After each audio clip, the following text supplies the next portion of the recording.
जितना बजट होना चाहिए था सरकार ने उसकी कमी की। जो सुविधाएं हमारे लोगों को देनी चाहिए थी सरकार ने उसकी कमी की। वहां पे गिद्ध नहीं गए थे, वहां पे सुअर नहीं गए थे। लेकिन जब आपके बजट में एलोकेशन की बात आती है, शिक्षा की बात आती है, जो हमारे बच्चे प्राइमरी स्कूल में पढ़ रहे हैं जिनकी नींव अंग्रेजी से शुरू नहीं होगी तो वो आगे जाकर के आपके अंग्रेजी में दिए हुए भाषणों को नहीं समझ पाएंगे। आज इस भरे सदन में मैं सर्वप्रथम संविधान के रचयिता बाबा भीमराव अंबेडकर जी को नमन करती हूँ, जिन्होंने आर्टिकल 25 में हमें ये अधिकार दिया, स्वतंत्र धर्म का सम्मान अधिकार और हर आस्था का सत्कार। और इसी के नाते आज पूरे देश में और प्रदेश में हमारे बीच में कुंभ का महापर्व जो रहा उसमें पूरे देश से लोग आए।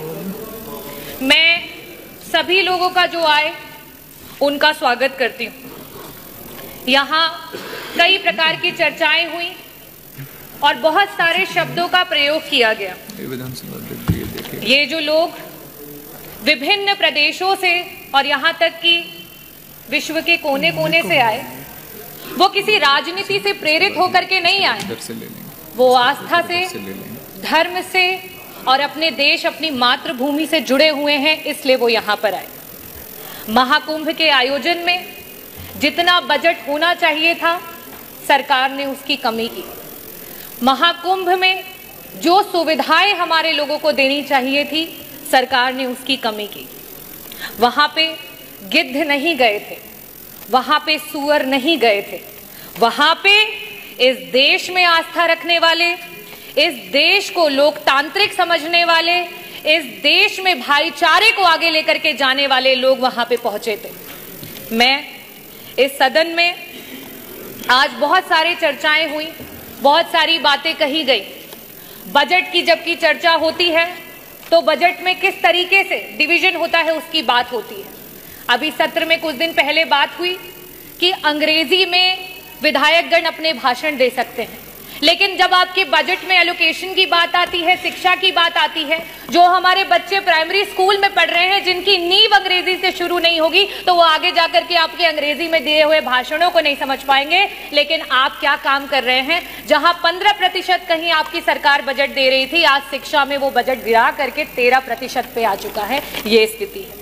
अगर मैं बात करूं स्वास्थ्य की, क्योंकि मंत्री जी यहाँ बैठे नहीं है, जब स्वास्थ्य पे जब विपक्ष चर्चा करने की कोशिश करता है मंत्री जी उत्तेजित हो जाते हैं। शायद इसीलिए हो जाते हैं क्योंकि स्वास्थ्य पे मात्र 6% का बजट दिया गया है और इस 6% के बजट में भी मंत्री जी 40% का बजट पिछले जो बजट में था एलोकेटेड उसको इस्तेमाल नहीं कर पाए।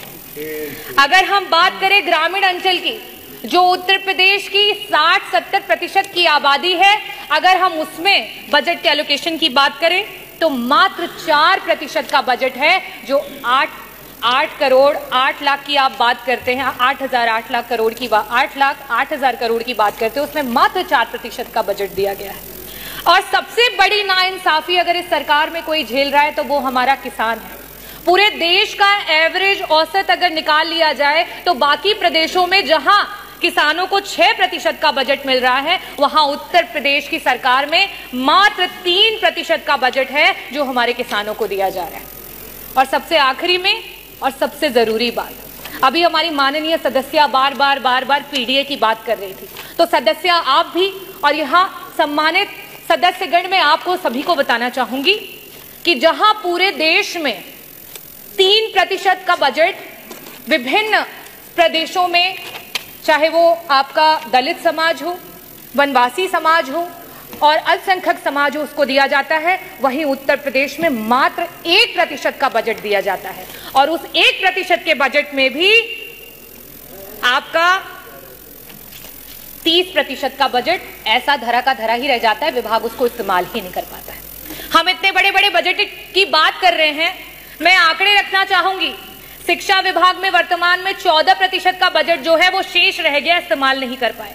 स्वास्थ्य में 40% का बजट ऐसे ही रह गया, उसे इस्तेमाल नहीं कर पाए। आवास में 46% का बजट रह गया, जिसे इस्तेमाल नहीं कर पाए। SC ST माइनॉरिटी में 30% का बजट है, जिसे इस्तेमाल नहीं कर पाए। अगर हम सिंचाई एवं बाढ़ नियंत्रण की बात करें 35% का बजट है जिसे इस्तेमाल नहीं कर पाए। अगर हम ट्रांसपोर्ट और पीडब्ल्यूडी की बात करें 6% का बजट है जो पुराना बजट है जिसे आप इस्तेमाल नहीं कर पाए। समाज कल्याण के मंत्री जी यहाँ बैठे हैं, 23% का बजट आज ऐसे ही पड़ा हुआ है, उसे इस्तेमाल नहीं कर पाए। कृषि विभाग वैसे ही 4% किसानों को दिया जा रहा है बजट में से, उसमें से भी 10% बजट ऐसे ही धरा का धरा रह गया, उसे इस्तेमाल नहीं कर पाए। तो मैं बजटों पे बहुत बातें नहीं करूंगी क्योंकि जो पुराना है उसे ही नहीं इस्तेमाल कर पाए तो बड़े बड़े बजटों का क्या हवाई लूटी जाए। मैं बात करना चाहूंगी अपने देश की एकता की, क्योंकि जिस समय यहां अंग्रेजी की बात हुई उस समय उर्दू के बारे में बहुत बड़ी बड़ी बातें की गई। उर्दू में जो लोग बोलते हैं उनको कुछ शब्दों से नवाजा गया। हमारे देश में उर्दू को बड़े ही लगाव से देखा जाता है। हिंदी अगर हमारी मातृभाषा है तो आज का ये जो देश है वो अंग्रेजी से भी नहीं घबराता है, अंग्रेजी को सीखने की पूरी इच्छा रखता है। पंडित ब्रिज नारायण जी, पंडित रतननाथ सरहार जी, मुंशी प्रेमचंद जी, पंडित आनंद मोहन जी, यहाँ तक कि उपराष्ट्रपति रहे हुए कृष्णकांत जी, इन सभी लोगों का उर्दू से बहुत लगाव था। तो क्या इनके लिए भी उन्हीं शब्दों से नवाजा जाएगा? मैं आखिरी में सिर्फ यही कहना चाहती हूँ, ये विकसित देश है, ये प्रगतिशील देश है और ये युवाओं का देश है और युवाओं की यही आवाज है कि रावण नहीं हम पलने देंगे साधुओं के वेश में, रावण नहीं हम पलने देंगे साधुओं के वेश में, अफजल नहीं पनपने देंगे अब्दुल कलाम के देश में, हिंदू हो या मुसलमान अब शीश नहीं कटने देंगे, कसम तिरंगे झंडे की अब ये देश नहीं बटने देंगे। जय भीम, जय भारत, बहुत बहुत धन्यवाद।